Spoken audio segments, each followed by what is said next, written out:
নমস্কার বন্ধুরা, আসাস কুকবুকে সবাইকে স্বাগত। বন্ধুরা, আজকে আমি এমন এক মিষ্টি রেসিপি তোমাদের সাথে শেয়ার করছি যেটা খেয়ে কিন্তু সবাই ভীষণ প্রশংসা করেছিল। বাড়ির সবাই খেয়ে তো এত ভালো লেগেছিল, বলছে যে প্রতিদিনই বানাও, এতটা টেস্টি হয়েছিল। আর এটা বানাতে একদম কোনো বাইরে থেকে আলাদা করে কোনো জিনিস কিছু কিনে আনতে হবে না, ঘরে থাকা উপকরণ দিয়ে কম খরচের মধ্যেই খুব সুন্দর একটা মিষ্টি রেসিপি তৈরি হয়ে যাবে, যেটা মুখে দিলেই কিন্তু মিলিয়ে যাবে। এতটাই সুন্দর এই মিষ্টি রেসিপিটা। তাহলে চলো দেখে নেওয়া যাক ঝটপট আর দেরি না করে কিভাবে এই মিষ্টিটা বানাতে হবে।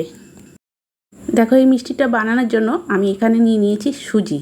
1 কাপ সুজি নিয়ে নিয়েছি। আর সুজিটা এখানে সরু দানার আছে, সরু দানা মোটা দানা যে কোনো সুজি নিতে পারবে, কেন এটা মিক্সিং গ্রাইন্ডারে দিয়ে দিয়েছি।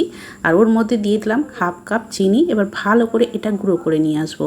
তাই সরু মোটা যেটাই নাও গুঁড়ো করে নেবে ভালো করে, তাহলে কিন্তু তৈরি হয়ে যাবে খুব সুন্দর। দেখো, খুব সুন্দর গুঁড়ো করে নিয়েছি, তবে সুজি একদম পুরো ফাইন গুঁড়ো হয় না, একটু দানা দানাই থাকে। এইবার দেখো, একটা বড় সাইজের বোল নিয়ে নিচ্ছি। এবার ওই বোলের মধ্যে আমি দিয়ে দেব টক দই। এখানে দেখো বন্ধুরা, আমি টক দই 2 চামচ দিচ্ছি, খুব বেশি লাগবে না, 2 চামচ দিয়ে দিচ্ছি টক দই।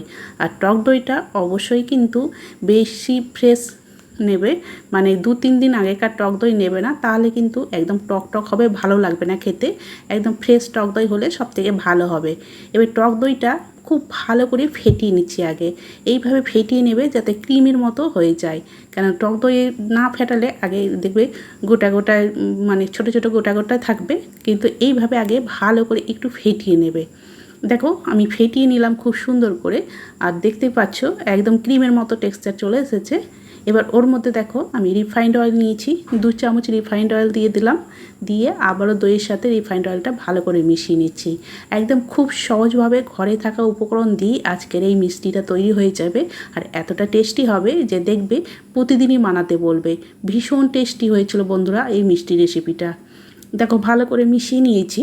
এইবার যে আমি সুজি আর চিনিটা গুঁড়ো করলাম সেটা সবটাই পুরো দিয়ে দিলাম। আর এখানে দেখো 2 চামচ নিয়েছি মিল্ক পাউডার। মিল্ক পাউডারটা অবশ্যই দেবে, তাহলে মিষ্টির টেস্টটা কিন্তু খুব সুন্দর হবে।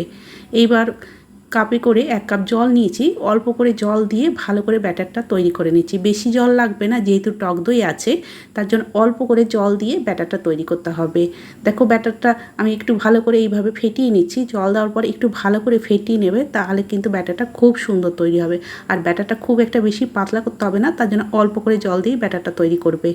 দেখো, এইভাবে ভালো করে একটু সময় নিয়ে ভালো করে ফেটিয়ে নিচ্ছি। খুব সুন্দর কিন্তু তাহলে ব্যাটারটা তৈরি হয়ে যাবে। তবে এই ব্যাটারটা তৈরি করতে করতে তোমাদের বলছি, তোমরা যারা যারা এই ভিডিও দেখছো অবশ্যই কিন্তু লাইক দিয়ে পুরো ভিডিওটা দেখো। আর যদি কেউ নতুন বন্ধু হয়ে থাকো অবশ্যই আমার চ্যানেলটিকে সাবস্ক্রাইব করে রেখো। দেখো, খুব সুন্দর করে ফেটিয়ে নিয়েছি। এবার তোমাদের দেখিয়ে দিচ্ছি জল কতটা লেগেছে। দেখো, 1 কাপ নিয়েছিলাম, সেখানে আমার হাফ লেগেছে, হাফ জল থেকে গেছে। এবার এটা ঢাকা দিয়ে কিছুক্ষণ সময় রেখে দেব, সাইডে সরিয়ে রেখে দিচ্ছি। ততক্ষণে এবার আমি যে মিষ্টির জন্য একটা রাবড়ি তৈরি করতে হবে, মানে মালাইয়ের মতো, সেটা তৈরি করে নেব। তার জন্য গ্যাস ধরিয়ে একটা কড়াই বসিয়ে দিয়েছি। এবার তার মধ্যে 750 ml দুধ দিয়ে দিলাম। দুধটা অবশ্যই ফুল ফ্যাট ক্রিমওয়ালা নেবে, তাহলে কিন্তু টেক্সচারটা খুব ভালো হবে। এবার ওর মধ্যে দিয়ে দিলাম 1/2 কাপ চিনি। চিনিটা অবশ্য নিজেদের মতো করে দেবে, কে কেমন মিষ্টি খাবে সেভাবে দেবে। এবার ওই দুধের মধ্যেই 2 চামচ মিল্ক পাউডার দিয়ে দিলাম। মিল্ক পাউডারটা অবশ্যই দেবে, তাহলে টেক্সচারটা দারুণ হবে। আর দুধটা বেশি কোনো জাল দিতে হবে না মিল্ক পাউডারের জন্য, খুব তাড়াতাড়ি কিন্তু ঘন হয়ে যাবে। ভালো করে নাড়াচাড়া করে মিল্ক পাউডারটা আগে মিশিয়ে নিচ্ছি। মিশিয়ে নেওয়ার পর তারপরে দুধটা বেশ ভালো করে জাল দিয়ে নেব। গ্যাসের হিটটা কিন্তু প্রথমে হাই রেখেছি, হাই রেখেই বেশ সুন্দর করে দুধটা আগে ফুটিয়ে নেব। দেখো, দুধটা কিন্তু ফুটতে শুরু করেছে। এবার গ্যাসের হিটটা আমি কমিয়ে দেব। কমিয়ে দিয়ে নাড়াচাড়া করে বেশ কিছুক্ষণ সময় নিয়ে দুধটা একটু জাল দিয়ে নিচ্ছি। আর খুব একটা বেশি সময় লাগবে না, মিল্ক পাউডার দিয়েছি তার জন্য খুব তাড়াতাড়ি কিন্তু ঘন হয়ে যাবে। তাই অল্প সময়ের মধ্যেই কিন্তু দুধটা বইয়ে সুন্দর ঘন হয়ে যাবে। তাই কিছুক্ষণ এইভাবে হাতা দিয়ে কন্টিনিউ নাড়াচাড়া করে জাল করে নিতে হবে। আর সাইডে যে এরকম মালাইগুলো জমে যাচ্ছে ওগুলো কিন্তু হাতা দিয়ে ঘুরিয়ে ঘুরিয়ে দুধের মধ্যে মিশিয়ে দিতে হবে, তাহলে কিন্তু টেক্সচারটা খুব সুন্দর হবে। কিছুক্ষণ সময় নিয়ে দেখো এইভাবে ফুটিয়ে নিচ্ছি, তাতে কিন্তু দুধটা বেশ সুন্দর ঘন হয়ে দুধের কালারটা দেখতে পাচ্ছ আস্তে আস্তে চেঞ্জ হয়ে যাচ্ছে। এইবার ওর মধ্যে আমি দিয়ে দিচ্ছি অল্প একটু এলাচের গুঁড়ো। এটা আমি বাড়িতেই গুঁড়ো করে নিয়েছি, সেই এলাচের গুঁড়োটা দিয়ে দিলাম। এলাচের গুঁড়োটা দিলে যে কোনো মিষ্টির মধ্যে কিন্তু বেশ ভালো লাগে খেতে, সুন্দর একটা গন্ধ হয়। এলাচের গুঁড়ো বদলে তোমরা কিন্তু রোজ এসেন্সও দিতে পারো, তাতেও কিন্তু খুব ভালো লাগবে খেতে। এলাচের গুঁড়োটা দেওয়ার পর আরও কিছুক্ষণ এইভাবে জাল করে নিচ্ছি, যাতে এলাচের গুঁড়োটা ভালো করে দুধের সাথে মিশে বেশ সুন্দর একটা গন্ধ তৈরি হয়ে যায়। দেখো আরও কিছুক্ষণ এইভাবে জাল করে নিলাম। এখানে কিন্তু দুধটা বেশ সুন্দর হয়ে গেছে। এর থেকে আর বেশি ঘন করব না, দুধের কিন্তু ঘনত্বটা এই রকমই রাখতে হবে। এইবার আমি গ্যাস অফ করে ওটা ঠান্ডা হতে দিলাম। এদিকে যে সুজিটা ব্যাটার তৈরি করে ঢাকা দিয়েছিলাম, সেটা দেখো সুজিটা ফুলে অনেকটা ঘন হয়ে গেছে, দেখতেই পাচ্ছ। এতে কিন্তু আরেকটু জল লাগবে, তার জন্য এখানে আমি আরও 2 চামচ মতো জল দিয়ে দিচ্ছি। 2 চামচ মতো জল দিয়ে দিলাম, দিয়ে আরও একটু সময় নিয়ে ভালো করে জলটা সুজির সাথে এভাবে ঘুরিয়ে ঘুরিয়ে মিশিয়ে নিতে হবে। একটু সময় নিয়ে এভাবে ব্যাটারটা আর একটু ঘুরিয়ে ঘুরিয়ে মেশাতে হবে, তাহলে ব্যাটারটা কিন্তু খুব সুন্দর তৈরি হবে। আর ব্যাটারটা যত ভালো তৈরি হবে মিষ্টিটা কিন্তু তত ভালো লাগবে খেতে। একটু সময় নিয়ে দেখো খুব সুন্দর করে এইভাবে মিশিয়ে নিচ্ছি। মেশাতে মেশাতেই ব্যাটারটা দেখো, ব্যাটারটা কিন্তু কালারটা একটু আস্তে আস্তে চেঞ্জ হয়ে গেছে। দেখো খুব সুন্দর একদম ক্রিমের মতো দেখাচ্ছে ব্যাটারটা। এইবার ওর মধ্যে দিয়ে একটু এলাচ গুঁড়ো দিয়ে দিলাম, তাহলে কিন্তু মিষ্টিটা বেশ ভালো লাগবে। এতেও আমি এলাচের গুঁড়ো দিয়ে দিলাম, দিয়ে বেশ ভালো করে এলাচের গুঁড়োটাও মিশিয়ে নিচ্ছি। মিশিয়ে নিয়ে তারপরে এটাকে আমি রেখে দিচ্ছি সাইডে সরিয়ে। আর তার আগে তোমাদের ব্যাটারটা দেখিয়ে দিচ্ছি। দেখো ব্যাটারটা কিন্তু খুব একটা ঘনও না, খুব একটা পাতলাও না, সেই রকম তৈরি করে রেখেছি। এইবার সাইডে সরিয়ে রেখে দিলাম। এবার মিষ্টিগুলো তৈরি করব, তার জন্য এরকম ছোট ছোট সাইজের 4টে বাটি নিয়েছি।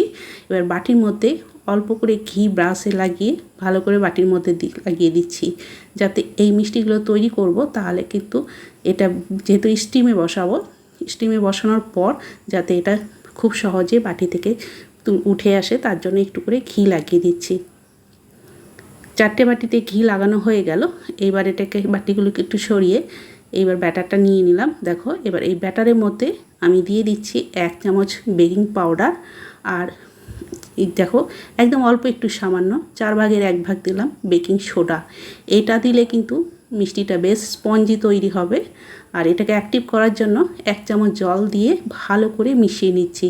মেশাতে মেশাতেই দেখো ব্যাটারটা বেশ হালকা হয়ে গেছে, ফুলে অনেকটা হয়ে গেল।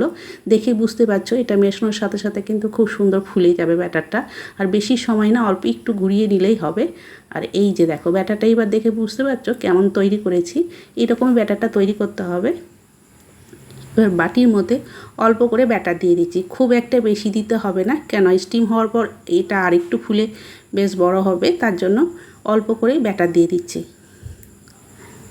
দেখো 1 হাতা করেই ব্যাটার দিলাম 4টে বাটিতেই। আরও ব্যাটার কিছুটা থেকে গেছে, আমি আরও বাটিতে ওটা তৈরি করে নেব। এবার দেখো এরকম একটা ছিদ্রওয়ালাযুক্ত থালা নিয়েছি, তার মধ্যে আমি 4টে বাটি বসিয়ে দিলাম। এটা স্টিমে বসিয়ে দিচ্ছি। দেখো কড়াইয়ের মধ্যে বেশ কিছুটা জল আমি আগে গ্যাসের উপর বসিয়ে গরম করে নিয়েছি। এবার এই থালাগুলো বসিয়ে দিলাম 4টে বাটি যেটা দিয়েছি থালার মধ্যে। এবার ঢাকা দিয়ে এটা মিডিয়াম হিটেই 20 থেকে 25 মিনিট এইভাবে স্টিমে করে নেব, তাতে কিন্তু তৈরি হয়ে যাবে। 20 থেকে 25 মিনিট পর ফিরে আসলাম। এবার ঢাকাটা খুলে তোমাদের দেখাচ্ছি। দেখো দেখো খুব সুন্দর কিন্তু সেট হয়ে গেছে। আমি হাত দিয়ে দেখছি, দেখো একটু মানে হাতে লেগে যাচ্ছে না, তোমাদের টুথপিক দিয়েও চেক করে দেখাচ্ছি। দেখো একদম ক্লিন, একটু লেগে যাচ্ছে না, তার মানে খুব সুন্দর একদম তৈরি হয়ে গেছে। এই রকমই তৈরি হবে একদম, মানে অল্প করে দিয়েছিলাম, তার জন্য 20 থেকে 25 মিনিটের মধ্যে কিন্তু এটা হয়ে গেছে। এবার একটা করে বাটি নামিয়ে এগুলোকে আগে ভালো করে ঠান্ডা করে নিচ্ছি। ঠান্ডা করে নিয়ে তারপর তোমাদের দেখাচ্ছি। দেখো ঠান্ডা হয়ে গেছে, তারপর তোমাদের দেখাচ্ছি। আর হাত দিয়ে এইভাবে টানলে দেখো খুব সুন্দর কিন্তু বাটি থেকে এইভাবে ছেড়ে যাচ্ছে, যেহেতু ঘি দিয়েছিলাম। আর দেখো খুব সহজে কিন্তু বাটি থেকে বেরিয়ে আসলো। যেহেতু ঘি দিয়ে বানানো আর ভীষণ সুন্দরভাবেই তৈরি হয়েছে। আর পুরো ঠান্ডা করে নিয়েই তারপরে এটা তুলবে, তাহলে কিন্তু খুব সুন্দর এরকম হাতেই চলে আসবে, ভেঙে যাবে না। এবার একটা প্লেটের মধ্যে আমি সাজিয়ে নিচ্ছি। সাজিয়ে নেওয়ার পর যে দুধটা আমি জাল দিয়ে রেখেছিলাম সেটা দিয়ে দেব। তার আগেই যে 2টো বাটি দেখছো, যেটা এক্সট্রা ব্যাটার ছিল সেটা আরও 2টো বাটিতে আমি তৈরি করে নিয়েছি। এবার এই দুধটা অনেকটা ঠান্ডা হয়ে গেছে, এবার এর মধ্যে দিয়ে দিচ্ছি। আর এটা কিন্তু সাথে সাথে এর ভেতরে দুধটা অ্যাবজর্ব করে নেবে আর খুব স্পঞ্জি তৈরি হবে। আর এটা তৈরি করার পর এইভাবে যদি তোমরা ফ্রিজে রেখে দাও 1 ঘন্টা, তাহলে খেতে কিন্তু আরও বেশি ভালো লাগবে, কেন ঠান্ডা ঠান্ডা খেতে অসম্ভব মজার লাগে খেতে। ওপরে একটু ড্রাই ফ্রুটস দিয়ে সাজিয়ে দিচ্ছি যাতে দেখতে ভালো লাগবে। আর কিছু শুকনো গোলাপের পাপড়ি আছে, সেটাও আমি দিয়ে দিচ্ছি দেখতে সুন্দর লাগার জন্য। হাতের কাছে থাকলে তোমরা দেবে, না থাকলে কিছু না দিলেও হবে।